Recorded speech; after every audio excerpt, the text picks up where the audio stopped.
ॿधी करे पकड़े करे ॿधी करे उन जा हथ पेर ॿधी करे उन जा शनाख़्ती कार्ड ॾिसी करे उन जी शनाख़्त करे जीअं जानवर खे बि ज़बह न कजे हुननि खे ज़बह कयो आहे।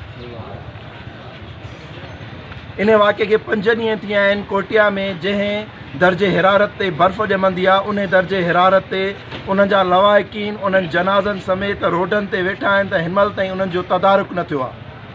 वज़ीर आज़म होॾे वञण लाइ तयारु न आहे। छा वज़ीर आज़म वेंदो त उहो जेरा थी पवंदा? छा वज़ीर आज़म होॾे वेंदो त सिर्फ़ु वञी हुननि खे आथत ॾियण लाइ तयारु न आहे। उहो पंहिंजे नंढड़नि ॿारनि सां पंहिंजे ख़वातीन सां अहिड़ी सख़्तु सर्दी में वेठा आहिनि। पूरे पाकिस्तान जूं क़यादतूं उते वञी चुकियूं आहिनि, वज़ीर आज़म नथो वञे। हुन लाइ असां अपील था कयूं वज़ीर आज़म खे त उते वञे ऐं उन्हनि जे तदारुक कयो वञे, हुननि जो हक़ अदा कयो वञे त जीअं आईंदा अहिड़ा इहो वाक़ियो सिर्फ़ु शिया कम्यूनिटी सां न थियो आहे, बल्कि इहो वाक़ियो इंसान ज़ात सां थियो आहे। हे वाक़ियो हिकिड़े शीयनि सां न आहे, इंसानियत सां आहे।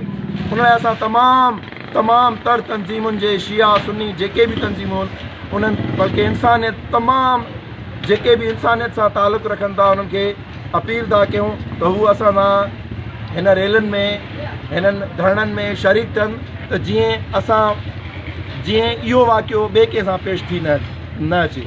हाणे आउं इल्तिमास कंदुमि असांजे शिया उलमा काउंसिल जे सीनियर नायब सदर ज़मीर हुसैन मल्ला खे त उहो अचे ऐं हू पंहिंजे ख़्यालात जो इज़हार